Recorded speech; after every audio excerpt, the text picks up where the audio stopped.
आत्माओं के इस रहस्यमय संसार को आज तक कोई जान न पाया है। हमारे इर्द गिर्द होने वाली अजीबोगरीब आहटें इनके होने का आभास कराती हैं।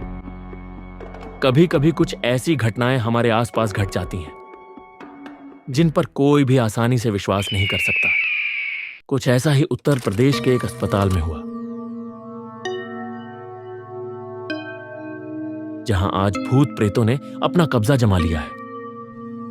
उस अस्पताल से होने वाली तरह तरह की आवाजों से तो ऐसा ही लगता है जैसे कि अस्पताल के अंदर कोई डॉक्टर इलाज कर रहा हो और किसी मरीज का इलाज चल रहा हो। कभी किसी के इंजेक्शन लगवाने पर चीखने की आवाज आती है, तो कभी किसी के ऑपरेशन थिएटर में लेटने की छाया। भूतों की कहानियां कल्पना के आधार पर लिखी जाती है, लेकिन कल्पना भी कुछ वास्तविकता से अभिप्रेरित होती है। भूतिया अस्पताल एक ऐसी मां की कहानी है जिसके दुखों के सैलाब ने कई माताओं की गोद को खतरे में डाल दिया। एक बहुत ही पिछड़ा गांव था। वहां लड़कियों की आबादी साल दर साल कम होती जा रही थी। गांव के ज्यादातर लोग लड़का पैदा होने को गौरव मानते थे, और वहीं दूसरी तरफ यदि किसी के घर में कन्या पैदा हो जाए तो उसे हीन भावना से देखने लगते थे। उसी गांव में 4 भाइयों का एक परिवार रहता था। सभी भाइयों की शादी हो चुकी थी, लेकिन 3 भाई जो सबसे बड़े थे, उनकी औलादों में केवल लड़कियां ही थी।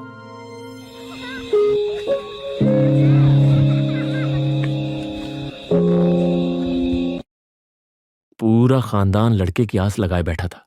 तभी उन्हें एक दिन सबसे छोटी बहू, जिसका नाम सीमा था, उसके गर्भवती होने की खबर मिलती है। पूरे परिवार में खुशियों की उमंग छा जाती है।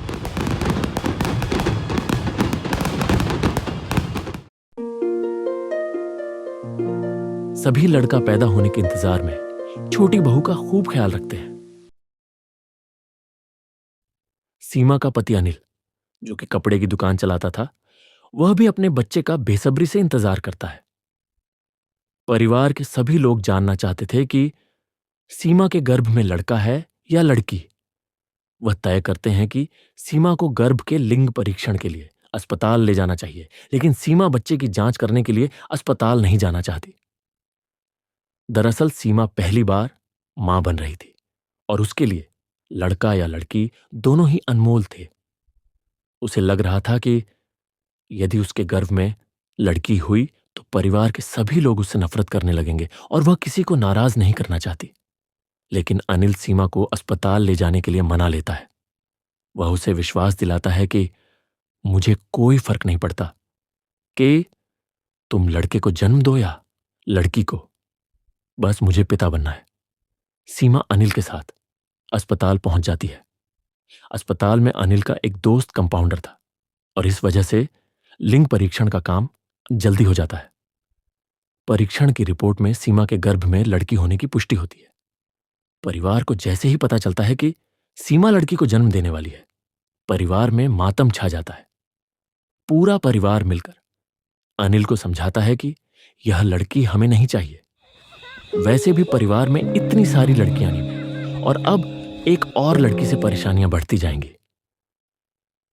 अनिल अपने भाइयों की बात में आ जाता है और सीमा को गर्भपात करने के लिए मनाने की कोशिश करता है, लेकिन सीमा अनिल को गुस्से से चिढ़चिढ़ाते हुए कहती है, तुम पागल हो क्या? मैं किसी भी कीमत में अपनी बच्ची को नहीं मारने वाली। सीमा और अनिल के बीच इस बात को लेकर कई दिनों तक झगड़ा चलता है। एक दिन सीमा अचानक अपने कमरे में बेहोश हो जाती है। अनिल उसे उठाने की कोशिश करता है, लेकिन जब उसे होश नहीं आता तो वह उसे अस्पताल ले जाता है और इलाज के बहाने अपने दोस्त के साथ मिलकर सीमा का गर्भपात करवा देता है। और जैसे ही सीमा होश में आती है तो उसकी दुनिया उजड़ चुकी होती है। सीमा को पता चल जाता है कि उसकी बच्ची अब इस दुनिया में नहीं रही। सीमा टूट जाती है। उसके परिवार वालों ने ही उसकी मासूम बच्ची छीन। लीड सीमा बहुत दुखी थी और उसका गुस्सा बढ़ता ही जा रहा था। अचानक वह अस्पताल के कमरे में चादर से फांसी लगा लेती है और कुछ ही पलों के अंदर सीमा की धड़कनें बंद हो जाती है। सीमा के परिवार को जैसे ही पता चलता है कि सीमा ने अस्पताल में आत्महत्या कर ली है, सभी भागते हुए अस्पताल पहुंच जाते हैं। अनिल सीमा के चले जाने से बेहद दुखी होता है। उसे अंदाजा नहीं था कि सीमा बच्ची के गर्भपात से इतनी दुखी हो जाएगी कि अपनी जान ही दे दे। जो होना था वह हो चुका था, लेकिन अब बारी भरपाई करने की थी। सीमा के अंतिम संस्कार के 13 दिन गुजरते ही अस्पताल में सीमा की भूतियां रूह की दस्तक हो जाती है।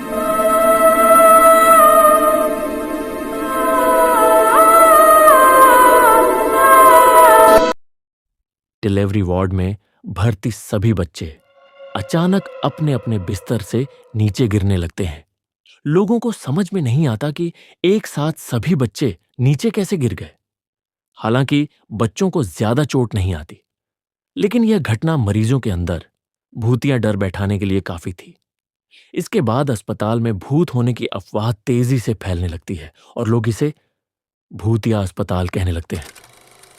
अस्पताल में एक औरत बच्चे के जन्म के समय आपातकालीन हालात में एम्बुलेंस से अस्पताल पहुंचती है।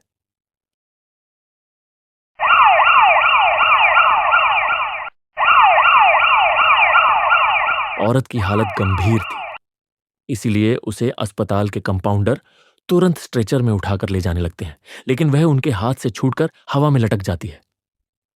उसे ऊपर लटका देख वहां मौजूद सभी डर की वजह से इधर उधर भागने लगते हैं और कुछ ही समय में वह ऊपर से नीचे गिरती है और उसे सर में जोरदार चोट लग जाती है, जिससे उसकी जान चली जाती है।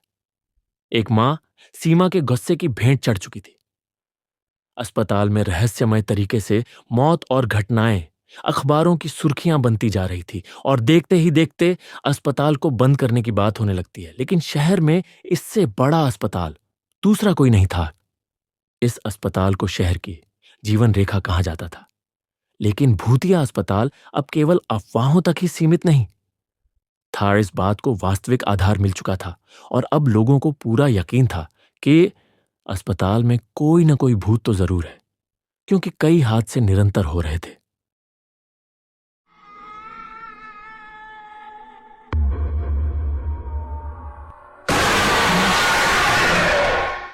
अस्पताल प्रबंधन मुद्दे को गंभीरता से लेते हुए अस्पताल में झाड़ फूंक करने के लिए एक बहुत प्रतिष्ठित तांत्रिक बाबा को बुलाते हैं। तांत्रिक बाबा अस्पताल के कमरे में मंत्रों से सिद्ध किया हुआ नींबू रखकर सीमा की रूह का पता लगा लेता है। देखते ही देखते नींबू का कलर सुर्ख लाल हो जाता है। उस कमरे में मौजूद अस्पताल के कर्मचारी एक दूसरे का मुंह देखने लगते हैं। तांत्रिक बाबा अस्पताल के कर्मचारियों से कहता है कि इस अस्पताल में एक दुखियारी मां की आत्मा है, जिसके बच्चे का गर्भपात किया गया था। इसलिए वह इस अस्पताल में किसी को भी मां नहीं बनने देना चाहती। अस्पताल प्रबंधन को सीमा के गर्भपात के बारे में कोई जानकारी नहीं थी, क्योंकि वह गर्भपात अनिल और उसके कंपाउंडर दोस्त ने गुप्त तरीके से किया था। सच्चाई का पता लगाने के लिए तांत्रिक बाबा अपनी मंत्र शक्ति से सीमा की रूह को सबके सामने बुला लेता है। सीमा का भूतिया साया आते ही सभी चीजें इधर उधर बिखरने लगती हैं। टेबल कुर्सियां पलट जाती है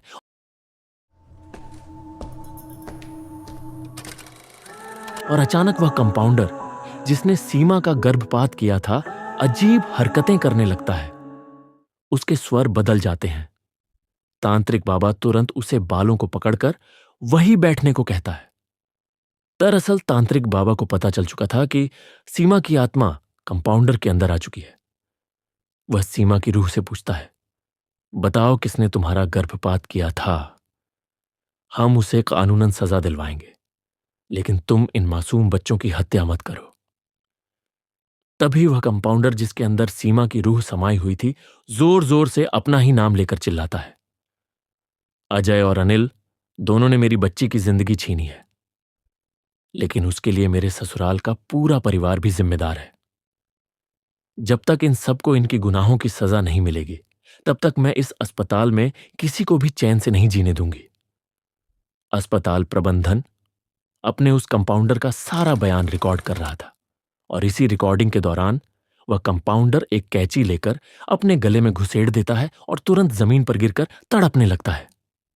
तांत्रिक बाबा भूतिया आत्मा का इतना विकराल रूप देखकर कुछ पल के लिए सहम जाता है। तभी अस्पताल के कर्मचारी कंपाउंडर को तुरंत उठाकर आपातकालीन कक्ष लाते हैं, लेकिन बदकिस्मती से वह अपनी मौत से लड़ने में असफल हो जाता है। सीमा ने कंपाउंडर से तो अपना बदला ले लिया था, अब बारी थी अनिल और उसके परिवार की कंपाउंडर की हत्या से। मामला पुलिस के संज्ञान में आता है और एक के बाद एक कड़ी जुड़ाने के बाद पुलिस अनिल और उसके परिवार के सभी सदस्यों को सीमा के गर्भपात के जुर्म में गिरफ्तार कर लेती है, जिससे कहीं न कहीं सीमा की आत्मा को थोड़ी शांति तो मिलती है। फिर सभी अस्पताल के कर्मचारी और तांत्रिक बाबा सीमा की आत्मा को वहां से चले जाने को कहते हैं और पूजा पाठ करवाते हैं, जिससे सीमा की आत्मा को पूरी तरह शांति मिल जाती है और अस्पताल से सीमा की दहशत का साया गायब हो जाता है। यह कहानी कन्या भ्रूण हत्या जैसे गंभीर सामाजिक मुद्दे को भी उठाती है और दिखाती है कि कैसे कुछ लोग लड़के की चाह में कितनी क्रूरता पर उतर आते हैं। कुछ पंक्तियों के माध्यम से हम जानेंगे कि बेटियां कितनी अनमोल हैं। बेटी बोझ नहीं, शक्ति का रूप है। उसका जीवन बचाना ही सच्चा धर्म है। गर्भ में पलती बेटी को जीने दो, वही कल घर आंगन को रोशन करेगी। बेटी किसी बोझ का नाम नहीं, वह तो घर की शान और समाज की पहचान है। गर्भ में पलती नन्ही जान को मारना सिर्फ एक मासूम का कत्ल नहीं, बल्कि इंसानियत के भविष्य को खत्म करना है। बेटियां शिक्षा, सेवा, विज्ञान, खेल, हर क्षेत्र में देश का नाम रोशन कर रही हैं। अगर आज हम उन्हें जन्म लेने ही नहीं देंगे, तो कल कौन हमारे सपनों को सच करेगा? गर्भपात रोकिए, क्योंकि बेटी केवल परिवार की नहीं, पूरे समाज की रोशनी है। एक कविता देश की बेटियों के लिए: बेटी मुस्कान है, जीवन की पहचान है, घर की रौनक है, माँ बाप का मान है। बेटी है तो संस्कार है, उससे ही सारा संसार है। बेटी है तो शिक्षा है, बेटी है तो प्रगति की दिशा है। बेटी है तो उजियारा है, वो ही जीवन का सहारा है। बेटी है तो रिश्तों में मिठास है, उसके बिना जीवन उदास है। बेटी है तो समाज है, बेटी से ही परिवार है। बेटी है तो सपनों की उड़ान है, बेटी से ही हर आंगन गुलजार है। आओ कसम ये खाएं सब मिलकर, गर्भपात की काली परछाई को हटाएं मिलकर। क्योंकि सच यही है, बेटी है तो कल है, बेटी है तो जीवन है, बेटी है तो भविष्य है।